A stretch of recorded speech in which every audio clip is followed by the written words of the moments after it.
คุณผู้ชมคะเมื่อต้นสัปดาห์รัฐมนตรีช่วยว่าการกระทรวงการต่างประเทศของอังกฤษมาเยือนประเทศไทยนะคะคุณฮิวโกสเวอร์ค่ะได้พบหารือกับนายกรัฐมนตรียิ่งลักษณ์ชินวัตรมาครั้งนี้บอกว่าเป็นครั้งสำคัญนะคะที่ได้หารือในเชิงยุทธศาสตร์หรือว่ามี strategic dialogue กับนายกรัฐมนตรีของไทยเป็นครั้งแรกในรอบ 400 ปีนะคะกับการสานสัมพันธ์ในเชิงการทูตระหว่าง 2 ประเทศดิฉันได้มีโอกาสสัมภาษณ์พิเศษรัฐมนตรีช่วยว่าการกระทรวงการต่างประเทศท่านนี้นะคะได้ถามว่าที่ได้คุยกันลงรายละเอียดและถือว่าเป็นนิมิตหมายที่ดีนั้นคุยกันเรื่องอะไรบ้างค่ะ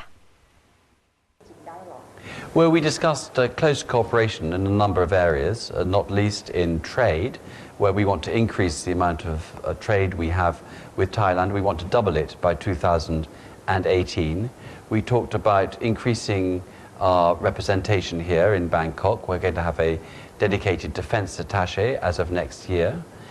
We talked about educational exchanges, higher education, scientific education, cooperation on a whole range of things with our serious organized crime people who are here, and also other issues which concern us in the region, not least in Burma, Myanmar, and in DPRK in North Korea, and other issues such as that.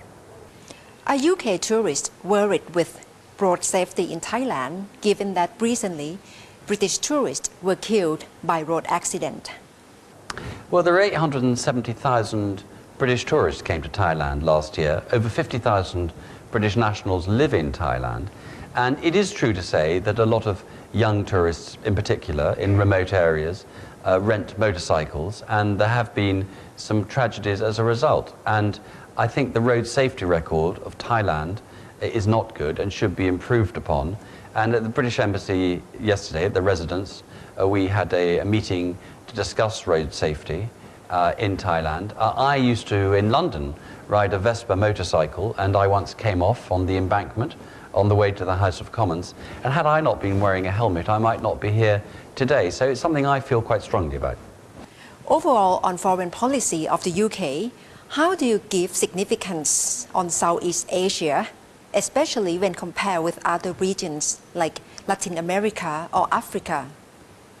Well, I have responsibility for Latin America as well as Asia. I mean, the truth of the matter is that trade is growing in both areas, particularly here in Thailand, for instance. If you look at the two trade opportunities facing your country, one is the ASEAN free trade area, free trade agreement, which will become a hugely important trading bloc, and that it will be of significance to British companies.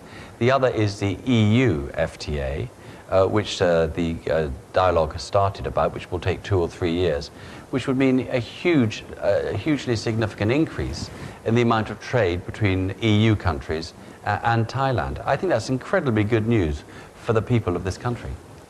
You said last year you welcome lifting sanctions on Burma, but this year violence in Rakhine State is still going on. Do you think you have to review this policy on Burma? No, I don't, and we thought very long and hard about this, and we consulted Aung San Suu Kyi, and you will have seen the remarks made by President Obama in the White House, where he has President Thein Sein from Burma, from Myanmar at the moment, and we absolutely agree with what President Obama said about the Rohingya people in Rakhine. Look, the UK have been at the forefront of trying to help Burma, Myanmar on its transition to democracy. We've just announced another £4 million last week to the people of Rakhine because there was some various hardship continues. There's bad weather. There was bad weather which went all up the Bay of Bengal towards Chittagong. We're concerned about some of the accommodation, which is of a very temporary nature they have. We're concerned about food getting through and medical supplies getting through. And the UK is by far and away the largest bilateral donor to Burma.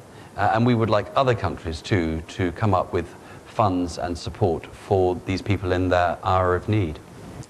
The UK went in Burma after the US.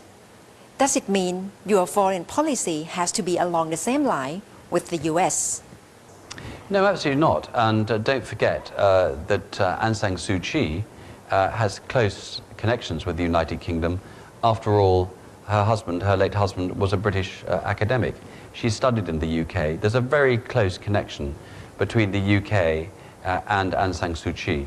And I think on her release is when we got interested again in that country because we had someone we could deal with. We are fully supportive of what she is trying to do in that country. And as a result of our connection with her, we are now able to meet with ministers in the government and discuss how we can help them, as I say, on their transition to a full democracy, which is what we all want. And we're hoping that the President Thein Sein, who's currently in Washington, will be coming to the UK soon.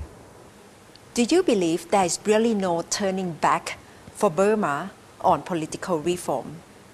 I think it's stop and start. I think it's difficult. Listen, this is a country which does not understand and has never had, in recent years, any kind of democratic government.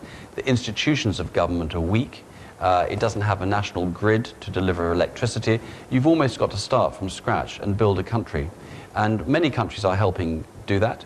The UK, as I say, is there.